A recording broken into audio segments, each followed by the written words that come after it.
सभी साथियों को मेरा नमस्कार। मैं एक प्रेरक प्रसंग प्रस्तुत कर रही हूँ। बहुत नर्वस हूँ, पहली बार इतना बोल रही हूँ। अपना तो बोला है, स्टेज पे नहीं बोला। एक समय की बात है, एक कलाकार था, वो पेंटिंग बनाता था और उसकी इसी से रोजी रोटी चलती थी। वह रोज शाम को एक पेंटिंग बनाकर मार्केट में जाकर बेचता था और उसकी एक पेंटिंग 500 रुपए में बिकती थी और इस तरह वह 15,000 रुपए महीने कमा लेता था। ऐसे उसका गुजारा चल रहा था, यह उसका रोज का फिक्स था। ऐसा करते करते उसकी बहुत साल निकल गए, बहुत वर्ष निकल गए, उसकी उम्र हो चुकी थी। उसने सोचा कि अब ये शायद मैं नहीं कर पाऊंगा आगे, तो अब मैं क्या करूं, मैं अपने बेटे को सिखा देता हूं। तो उसने सोचा कि मैं अपना ये हुनर अपने बेटे को सिखा दूं और उसने अपने बेटे से कहा कि मैं अपना ये पेंटिंग करने का हुनर मैं तुम्हें सिखा देता हूँ और तुम मुझसे इसको सीखो और तुम फिर मार्केट में इसको कैसे बेचते हैं ये सब सीखो। तो उसने अपने पेंटिंग बनाना सिखाया कि कलर कैसे करना है, पेंटिंग अट्रैक्टिव कैसे लगेगी, क्या इमेजिन करना है, ऐसे उसने सिखाया। बेटे ने पेंटिंग बनाई और जब वह मार्केट में बेचने गया तो उसकी पेंटिंग 100 रुपए में बिकी। जब वह घर आता है तो पिता को मालूम पड़ता है कि बेटे की पेंटिंग 100 रुपए में बिकी, तो पिता तो बड़ा खुश होता है। लेकिन बेटा कहता है कि पिताजी मैं खुश नहीं हूँ, क्योंकि मेरी पेंटिंग तो 100 रुपए में बिकी और आपकी पेंटिंग तो 500 रुपए में बिकती थी। तो ऐसी मुझ में अभी क्या कमी है, मुझे और क्या सीखना है कि जो मेरी पेंटिंग भी 500 रुपए में बिके। तो पिता कहता है बेटा दुखी मत हो, मैं तुम्हें और सिखाऊंगा, अभी जो तुम्हारी कमी है मैं उसको और दूर करूंगा। उसको फिर से ट्रेंड करता है, उसको कलर कैसे करना है, क्या कॉम्बिनेशन करना है, तो उसको सिखाता है और फिर वह फिर एक पेंटिंग बनाता है बेटा और फिर मार्केट में लेकर जाता है तो उसकी पेंटिंग 200 रुपए में बिकती है।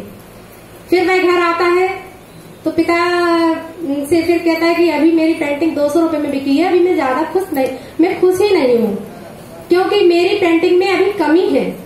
आपकी पेंटिंग तो 500 रुपए में बिकती थी लेकिन मेरी पेंटिंग मात्र 200 रुपए में बिकी, ऐसा क्या है।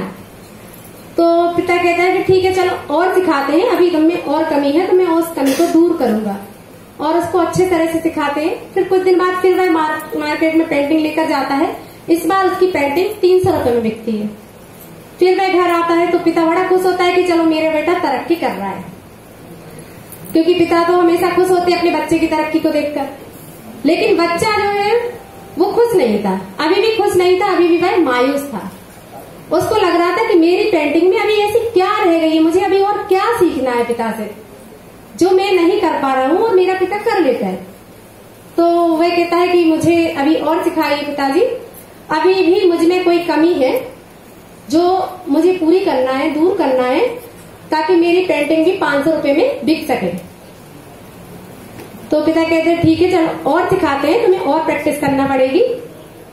फिर और सिखाते हैं, उसको ट्रेंड करते हैं।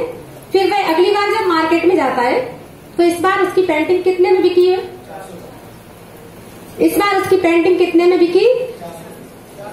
अब आगे मालूम पड़ेगा। जब वह घर आता है तो बड़ा खुश होता है, पिताजी उसको खुश देखकर और ज्यादा खुश होते हैं। पिता कहते मेरा बेटा बड़ा खुश हुआ, ऐसा क्या हुआ जो तुम्हारे साथ आज तुम पहली बार इतने खुश नजर आ रहे हो, ऐसा क्या हुआ।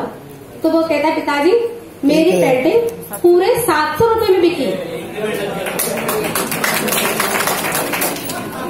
पिताजी कहते तो बहुत अच्छी बात है, तुम्हारी पेंटिंग 700 रुपए में बिकी, अब मैं तुम्हें और सिखाऊंगा ताकि तुम्हारी पेंटिंग 700 में नहीं 1000 रुपए में बिके। तो वो कहता है नहीं पिताजी अब बस करो, अब तुम मुझे क्या सिखाओगे, आपसे ज्यादा मैंने सीख लिया है, आपकी पेंटिंग तो पूरी उम्र में 500 से ज्यादा की नहीं बिकी और मैंने पूरे 700 रुपए में बेची है, तो अब मैं नहीं सीखूंगा।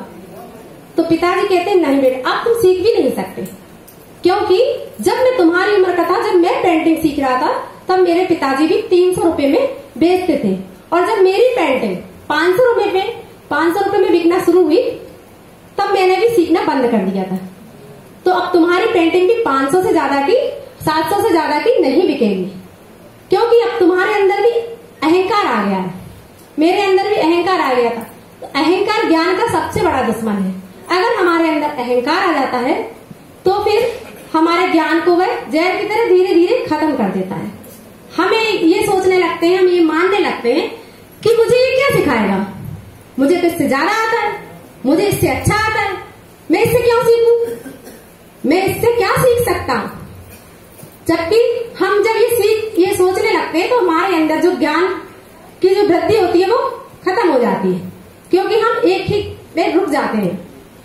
इसलिए मनुष्य को कभी अहंकार नहीं करना चाहिए, हमेशा सीखते रहना चाहिए। हर इंसान को सब कुछ नहीं आता, पर हर इंसान को थोड़ा थोड़ा जरूर आता है। हर इंसान से सीखे, थोड़ा थोड़ा सीखे तो हम अपने ज्ञान की वृद्धि कर सकते हैं। धन्यवाद। सीखने का आवाज कराता है कि हम जन्म से लेकर मृत्यु तक सीख